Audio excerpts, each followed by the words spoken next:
빠르고 예쁜 말이 재앙을 부르는 법이다. 이 말을 민주당 일부 의원들은 뼛속까지 새겨야 할 것입니다. 있는 한동훈 알죠? 한동훈.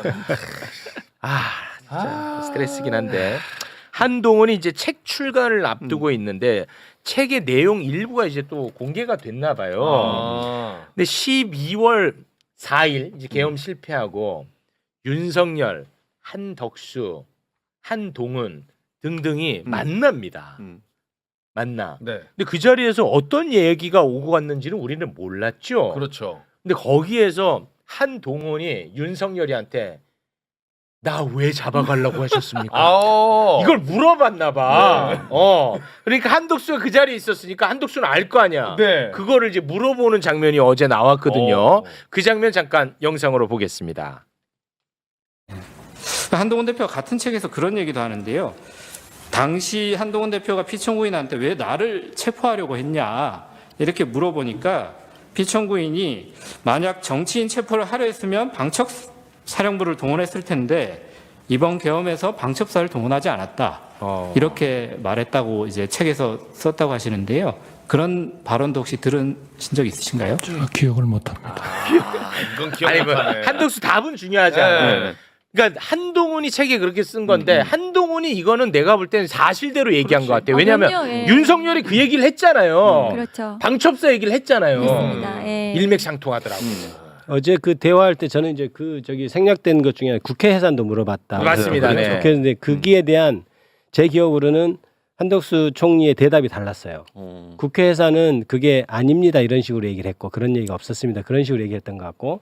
근데 지금 체포 얘기는 기억이 안 납니다 이렇게 답을 했거든요. 두 답이 좀 미묘하게 달라서 저거는 적어도 이거에는 좀 완전히 부인은 못하고 좀 인정하는 듯한 답변인가 제가 이렇게 현장에서 생각했거든요. 네. 그러니까 사실상 이걸 듣고 인정하는 거라 저는 그렇게 어제 분위기로 봤습니다. 한번 이렇게 같이 다시 한번 돌려보시면 대답이 다를 거예요. 이게. 그러니까 윤석열이가 한동훈이한테 야 내가 국회에 해산할 수도 있었는데 해산 안 한 거야라고 이야기를 했다고 책에 적어놨나 봐. 네. 한동훈이가 그리고 야 방첩사 활용했는데 그 방첩사 활용 안 했잖아. 근데 윤석열이 방첩사 얘기를 계속 했거든. 그렇죠. 그 여인형이랑 내가 그러면 통화를 했어야 말이 맞는데 통화 나왔잖아요. 네, 근데 네. 안 했, 그 나오기 전에. 네. 근데 안 했잖아.라고 이야기를 했거든. 맞아요. 어제. 근데 나중에 이제 통화한 게 나왔지. 그렇죠. 두 번. 그러니까 그 사람이 얼마나 바로바로 현장에서 거짓말을 하는지가 바로 드러나는 거예요. 그렇습니다. 그러니까 곧 드러날지 모르고 이렇게 아니 야 방첩사 나 안 했는데 너 잡으려면 방첩사 동원했겠지. 그렇죠. 이렇게 얘기한 거잖아요. 네. 그러니까 그런 어떤 것을 보여주는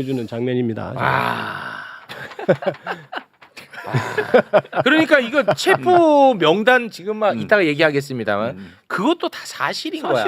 한동훈이가 봐봐 이거 12월 4일에 물어봤다는 겁니다. 직후죠. 네, 예, 바로 직후죠. 직후에 네. 한동훈이가 나 그럼 이때는 홍장원 메모 나오기 전이에요. 전이죠. 예, 전이에요. 이게 굉장히 중요한 네, 포인트입니다. 그렇습니다. 예. 네, 예리한 포인트죠. 예리하십니다. 예, 예리합니다 좀. 네. 그 전이야. 어떻게 알고? 근데 왜냐하면 제보를 받았다고 했잖아. 한동훈이가. 그러니까 당일날. 체포 명단의 진위 여부를 우리가 얘기할 필요 없다고 내가 그래서 계속 얘기하는 거 아니야. 근데 12월 4일에 한동훈이가 나 왜 잡아가려고 했어요. 물어본 거야. 와 이거는 진짜 그러니까 홍장원의 그 체포 그 얘기가 언론에 나온 게 12월 6일인가? 뭐 그렇게 6일이죠. 되죠. 네. 예, 되니까 아직 벌써 이틀 전이 그렇습니다. 계엄 거의 당일이죠. 그러니까 계엄을 12월 3일 밤에 했으니까 네. 그날 바로 그런 대화가 이루어졌으니까. 그렇습니다. 그래서 네. 한동훈이 그런 얘기도 했어요. 본인이 전화 끄고 녹음해서 그걸 얘기하려고도 했다는 얘기까지 했었어요. 네. 뭐 실제 나와서 물론 인터뷰를 하긴 했지만. 네. 굉장히 중요한 네. 뭐 답변은 의미가 없고 네. 내용은 굉장히 중요했는데 헌재 얘기를 하고 있는데 한동훈 이야기가 나와서 제가 시간 2분만 좀 잠깐 우리끼리 얘기 좀 나눠도 될까요? 뭐요? 네, 그러죠, 제가 또 그러죠. 한동훈에 대해서 좀 워낙 예민한 사람이라 네. 한동훈 얘기가 나와서. 한동훈 얘기가 나왔으니까 같이. 나왔으니까 하는 거예요. 나 워낙 나왔으니까. 한동훈에 대해 예민하잖아. 그렇죠. 자연스럽게. 그렇지. 네. 한동훈이 말이지요. 지금 제 관점에선 자기 신분 세탁을 하고 있습니다. 내가 맨날 이거 우려했잖아. 맞아요. 한동훈은 윤석열하고 한 몸인데 계속 다른 몸인 것처럼 한동훈은 상식파인 것처럼 개헌 반대한 의인인 것처럼. 의인인 것처럼 한동훈은 미래의 희망인 것처럼 아유. 이거 속아나 먹으면 안 된다. 내가 계속 이야기했죠. 그렇죠. 근데 한동훈이가 이번에 책을 냈는데 네. 저자 속에 21년간의 검찰 생활을 다 뺐어요. 네. 세탁 중이야 내가 볼 때는. 자기 직업이었는데. 직업 정도가 아니지 그냥 한동훈의 정체성이 검사지. 네. 근데 그거 다 빼버렸어. 오. 다 빼버렸다고. 맞아, 다 뺐어요. 그러니까 내가 우려했던 대로 이 사람은 그 전략대로 가고 있습니다. 그렇지. 그런데 어제 저희끼리 얘기해요. 네.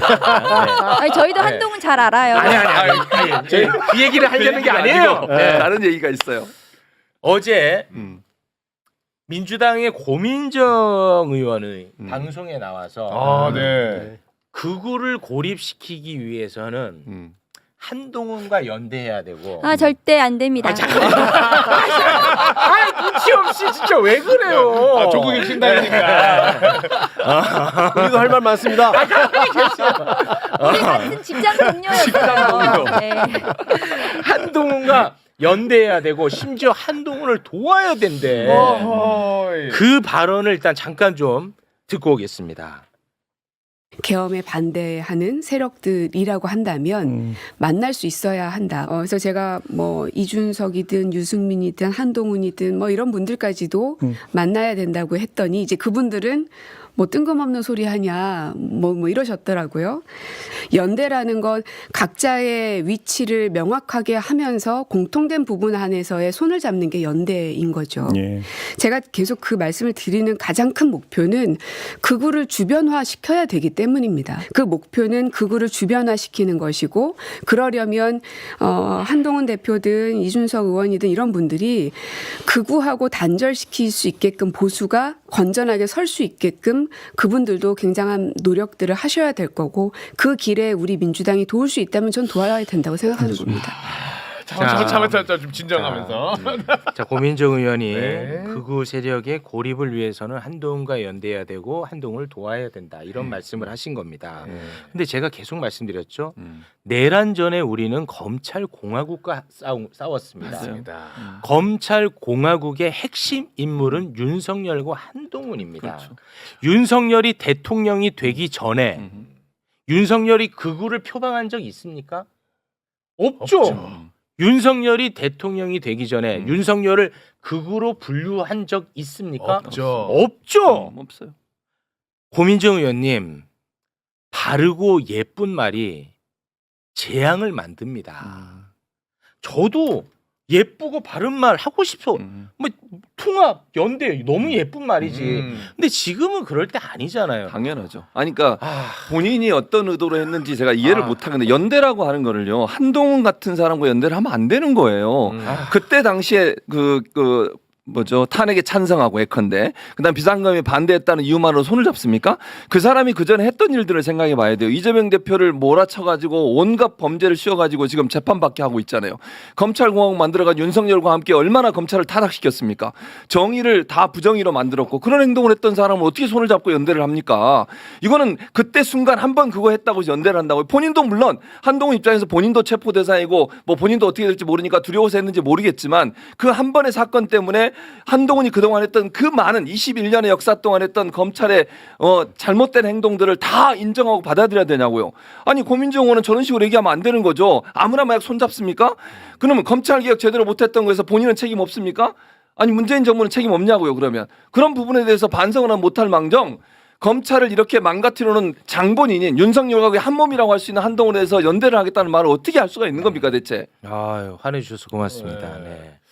박은정 의원도 있다는 저기 앞에 지금 얼마나 화나겠어요 박은정 의원이. 연대와 통합의 대상은 같은 뜻을 가진 사람들끼리 하는 거지 자신을 죽이려고 했던 네. 대상하고는 연대할 수 없죠. 자신을 죽이려고 했던 네. 세력이 다시 반반 나뉘어서 둘이 싸운다고 해서 한쪽 편이 우리 편이 되진 못하는 거죠. 네. 저는 그렇게 생각합니다. 그 정도로. 네. 윤석열 독재 정권의 황태자였어요. 맞습니다. 윤석열 실패의 모든 책임을 가지고 있는 사람입니다. 맞습니다. 그리고 그 탄핵 계엄 해제에 찬성했다는 것은 자신이 체포될까봐 맞습니다. 그렇게 한 거고 그 네. 후에 탄핵과 관련해서는 입장이 굉장히 왔다 갔다 돌아가겠잖아요. 했어요. 그리고 매불쇼 바로- 다 정리해놨습니다. 바로 정권 이양하겠다고 한덕수 총리하고 같이 네, 바로 했잖아요. 그다음에 저기 기자회견하고 그랬잖아요. 맞습니다. 그런 사람입니다. 그렇게 저는 믿지 못하는 동의하지 자하고 못합니다. 연대와 통합을 입에 올리는 그분이 저는 의심스럽습니다. 오, 나보다 더 세게. 나 사실 방송 전에 나 이거 약간 걱정했잖아. 맞아. 알지? 뭐 나보다 더 세게 해버리네. 특히 김기표 의원 때문에 걱정하셨죠. 아니야. 아니야. 이거 더 세게. 아무튼 네. 고맙습니다. 그렇게 말씀해 주시니까 너무 감사합니다. 네. 네. 저는 뭐 고민정 의원님을 개인적으로 미워하는 마음이 그건 전혀 없어요. 없습니다. 저는 정말 맞아요. 네, 진짜 전혀 없습니다. 네. 왜냐? 그러니까 저는 근데 이렇게 화가 나는 건 매번 내가 이 얘기를 이번에 하는 게 아니라 매번 해왔잖아. 맞아요. 특히 한동훈에 대해서 한동훈의 세탁에 대해서 절대 넘어가면 안 된다. 조심해야 된다. 언젠가는 분명 이 작전 들고 나올 거다. 내가 계속 얘기를 했잖아요. 맞아요. 근데 지금이 그때인 것 같아서 한번 좀 이야기를 나눠봤습니다. 한동훈처럼 계속해서 이렇게 변하는 사람 있잖아요. 네. 표변하는 사람을 같이 연대라는 이름으로 그렇습니다. 같이 우리 편을 삼자 이렇게 하는 것은 저는 절대 동의할 수 네, 없습니다. 네. 대단히 그 고맙습니다. 언론에서도 같이 이렇게 해줄 때도 있잖아요, 막. 지금 그렇게 다 가고 있어. 언론에서는 그러니까. 한동훈은 윤석열의 핍박받은 정치인으로 가고 있어요. 에이.